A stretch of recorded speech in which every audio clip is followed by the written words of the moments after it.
මට හිතුණා මගේ ජර්නල් බුක් එක ලියන්න පටන් ගන්න.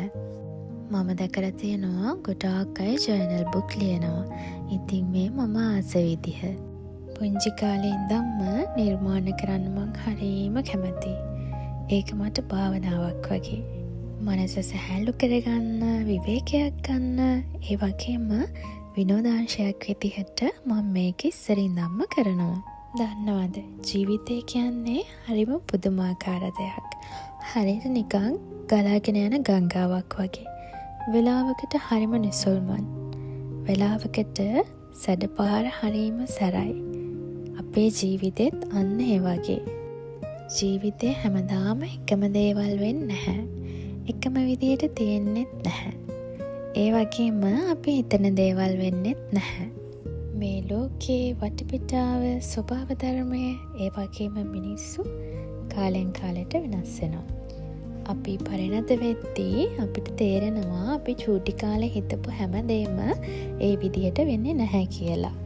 ඉස්සර චූටි කාලේ හිතුවේ ඉක්මනට ලොකු වෙන්න, ඉක්මනට ලොකු වෙලා ජොබ් එකක් කරන්න. ඒ වුණත් දැන් හිතනවා අනේ ආපහු ඉස්කෝලේ යන්න තිබ්බනම්, ආපහු ඒ කාලෙට යන්න තිබ්බනම්. මොකද ළමා කාලය කියන්නේ හරිම සුන්දර කාලයක්. ඒක අපේ හිතවලින් අමතක කරන්න හරිය අමාරුයි. මොකද ඒ තරමට සුන්දර මතක පිරිච්ච කාලයක්. ඒ සුන්දර කාලෙ ඉක්මනටම ගෙවිලා ගියා. ඒ වගේම අපි දැන් වැඩිහිටියෝ. අපි දැන් රැකියාවල් කරනවා, තනියම හැමදේම කරගන්නවා. අපේ හීන හැබෑ කරගන්න මහන්සි වෙලා කැප වෙලා වැඩ කරනවා.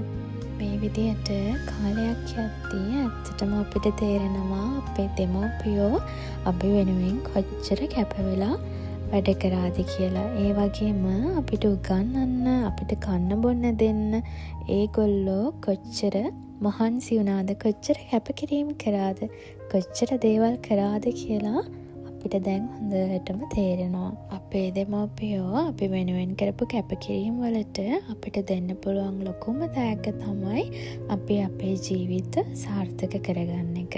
මිනිසෙක් වෙලා උපදින්නත් අපි සසරේ පින් කරලා තියෙන්න ඕනේ. ඒ වගේම අපේ චේතනාව යහපත් වෙන්නත් ඕනේ.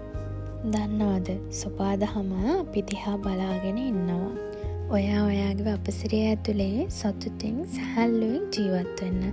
එතකොට ස්වභාව ධර්මය ඔයාට ආශිර්වාද කරනවා වගේම ඔයාව ආරක්ෂා කරනවා.